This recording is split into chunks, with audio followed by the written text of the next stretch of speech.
Praise lord. ప్రభువైన యేసుక్రీస్తు ఘనమైన నామములో మీ అందరికి వందనములు. ఈ దినము దేవుని వాక్యంలో నుంచి కొరింథీయులకు రాసిన 2వ పత్రిక 2వ అధ్యాయము 15వ వచనం.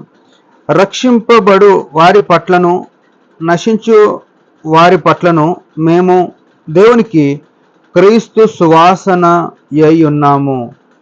ప్రభునందు ప్రియమైన వాళ్ళారా, అపోస్తులైన పౌలు తన జీవితంలో కలిగి ఉన్నది ఇక్కడ రాస్తూ వచ్చినాడు. ఎంత తీవ్రమైన మాట చూడండి. మనం అన్వయించుకుంటే మన స్థాయి, మన స్థితి ఏందో మనకు తెలుస్తుంది. ఏమంటున్నాడు? రక్షింపబడి వారి పట్లను నశించు వారి పట్లను మేము దేవునికి క్రీస్తు సువాసన అయి ఉన్నాము అంటున్నాడు.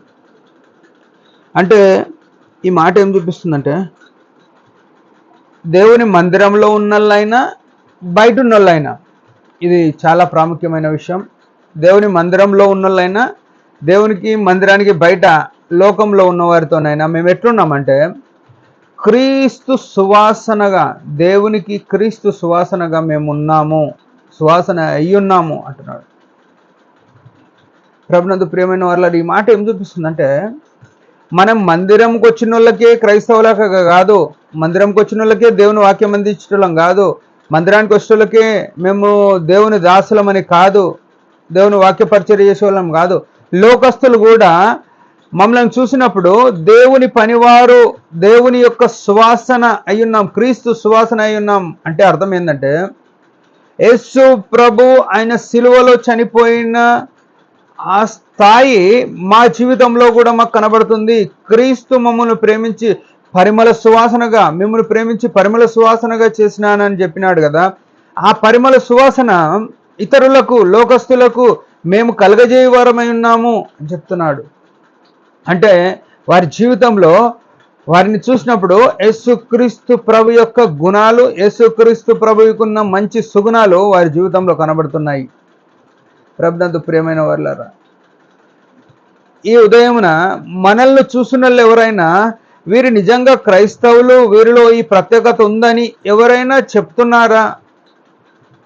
వీరు లోకానికి భిన్నమైన రీతిలో వీరు జీవిస్తున్నారు, వీరి జీవన విధానము, జీవన శైలి చూస్తే ఎంతో ప్రత్యేకంగా ఉంది. వీరు ప్రేమ కలిగి ఉన్నారు, వీరు నిస్వార్థంగా ఉన్నారు, వీరు లోకముతో అంటుకోనకుండా లోక సంబంధమైన భోగముల మీద, లోక సంబంధమైన ఇచ్చల మీద వీరికి మనసే లేదు అని మన గురించి చెప్తే చాలా బాగుంటుంది. అపోస్తులైన పౌలు క్రీస్తు సువాసన అయి ఉన్నా అని చెప్తున్నాడు. మేము దేవునికి క్రీస్తు సువాసనగా ఉన్నాం అంటున్నాడు.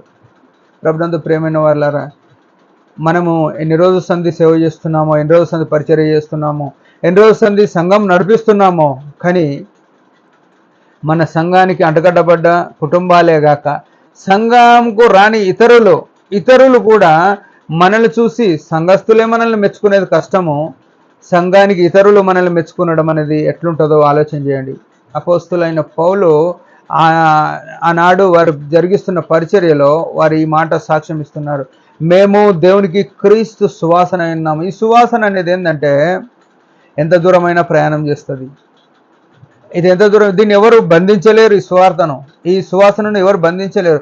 వారి జీవితం కూడా మనం ఏమనుకుంటామంటే మనలో మంచి ఉండదు, మనము మంచిగా దేవునికి సంబంధించిన జీవితం ఉండదు, కానీ ఇతరులకు కనబడాలని ఏం చేస్తుంటే మేము దేవునికి అట్లా చేసినాం, మేము దేవుని పనిలో ఇట్లా చేసినాం, మన ఎచ్చులు, మన డంబాలు చెప్పుకొని మనము మురిసిపోతుంటాము, ఇతరులుగా కన్విన్స్ చేస్తుంటాం మేము నిజంగా ఇట్లా చేసినాం అని చెప్పించుకోవడానికి, మేము ఇంత దేవుని కొరకు చేసినాం అని అనుకుంటాం. కానీ ఆయన ఎవరికి చెప్పలేదు, కానీ ఆయన క్రీస్తు సువాసనగా ఆయన చూసిన వాళ్ళందరూ, రక్షింపబడిన వారి పట్లను, నశించిన వారి పట్లను అందరూ కూడా వారిని చూడగానే వీరు ఏ దేవుని సువాసనగా ఉన్నారు అని గుర్తెరిగేటట్టు వారు బతికినారు. ప్రియమైన వాళ్ళారా, ఉదయకాలం మనం పిలువబడిన పిలుపు, మనం రక్షింపబడిన ఉద్దేశము, ఆయన మన కొరకు సిలువలో ప్రాణం పెట్టిన ఉద్దేశము బహు వింతైనది. కాబట్టి మనం ఆ సువాసనగా బతుకుదాం, దేవునికి మహిమ వచ్చినట్లుగా జీవిద్దాం. దేవుడి మాట దీవించునుగాక. చిన్న ప్రార్థన. పరమ తండ్రి యేసు ప్రభు నామములో వందనాలు. ఉదయకాలము అపోస్తులైన పౌలు వలె మేము కూడా నీ సువాసనగా ఉండుట కృపణీయమని యేసు ప్రభు నామములో ప్రార్థిస్తున్నాం తండ్రి. ఆమేన్. మీరందరి పరిచర్య గురించి బాగా ప్రార్థన చేయండి. Praise the lord.